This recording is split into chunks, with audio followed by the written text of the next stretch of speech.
Biz bu zakonu çöğü diyorlar hani 6 ay geçti, ta çıkartmadılar zakon. Ne zaman onu çıkartacağınız?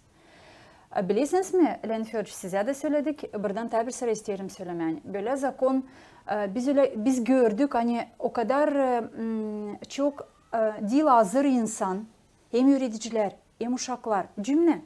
Dil hazır hani bu zakonu alıp da kaldır yelini 25 mi kaç yıl ver kanuna yol da sonra insan çeketsin seni kötüleme, anlamama, kayıl olmama. Biz düşündük hani lazım vakit.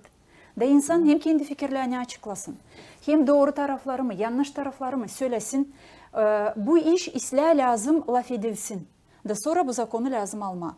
Onun için Vitali, biz halk topluluğunda bitki tombarlakması yaptık. Lenförç orada söyledik.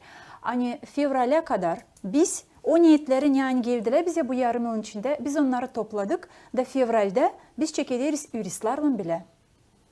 Yazma kanun, angsani olacak çetin bir kanunda olmasın sonra gülme.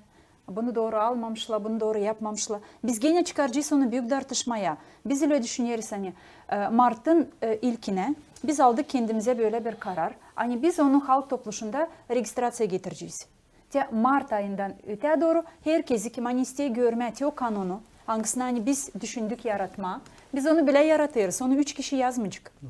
Orada var Güllü Karanfil'in güzel fikirleri. Orada var Sergey Kapışıl'ın güzel fikirleri.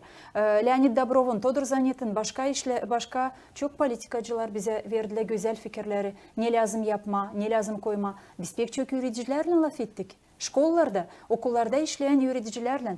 Biz uşak bahçelerinde işleyen insanlarla laf ettik. Onların fikirlerini de olmaya kolay bir ayın içinde toplama da hepsine sorma böyle mi istediniz acaba görmeye bu zakonu böyle mi? Onun için ben sanıyorum hani o insanlar kim hani kritika yapıyorlar Vitali hani geç Piotr Mikhailovich burada benim hesabıma göre zakonları nasıl lazım kabul etme benden çok daha iyi bile bizden hepsimizden çok daha iyi burada bekim bile. Başka devletlere bakarken var kanunlar zakonlar Anglara hani 2 yıl hazırlanırlar 1 yıl hazırlanırlar.